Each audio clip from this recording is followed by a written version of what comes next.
आपण मैंने समस्ते जानते जे नुआपड़ा निर्वाचन रे वर्तमान सबु पार्टी माने निज निज प्रचार रे व्यस्त अछंती एवं गणतंत्र प्रक्रिया को आमे सम्मान जणई भारतीय जनता पार्टी मध्य सेठी गणतंत्र रे भाग नेछि।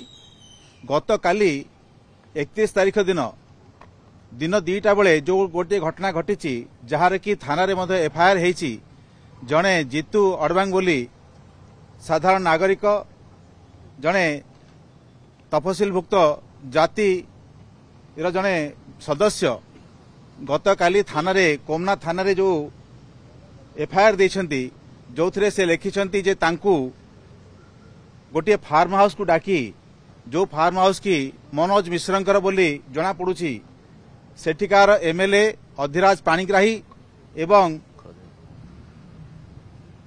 आउ एपटे आम जाजपुर पूर्वतन सेठी आमर जो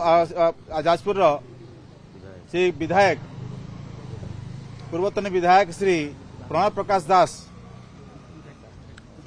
बबी दास बोली जे जाकू एठी एफआईआर उल्लेख करिसंती उभय जाई से फार्म हाउस रे तांकू डाकी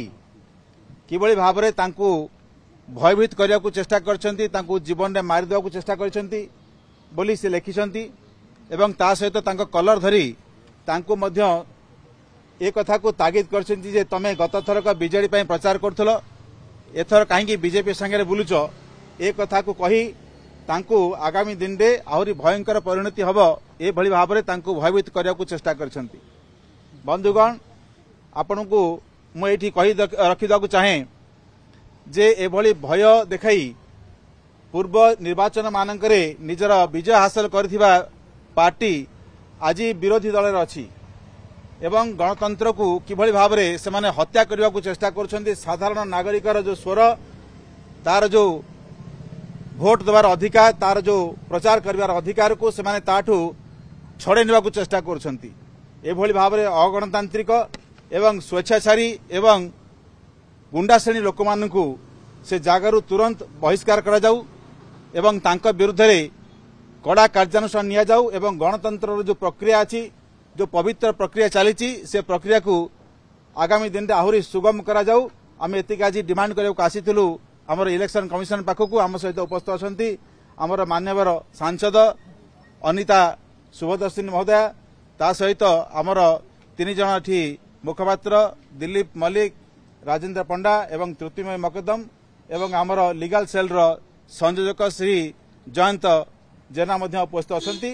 आम समस्ते आज यही डिमांड कर दाबी रखिलु जे तांको विरुद्ध रे जो मानक ना सही एफआईआर अच्छी से मानक विरुद्ध रे काड़ा कार्यानुष्ठान निया जाऊ एवं आगामी दिन रे एभली घटना जेभली सेठी न घटू सेति आवश्यक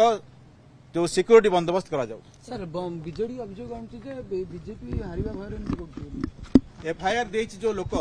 से लोक जहां लिखिछि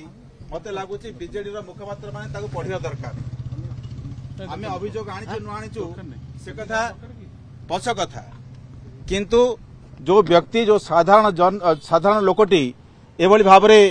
कंप्लेन देछि बा एफआईआर देछि मते लागुछि बीजेडी ताकू कम से कम तांको कथा को सुनिकी निज प्रति निज अवलोकन करबा कथा निज मुह को टिके दर्पण देखिबा कथा।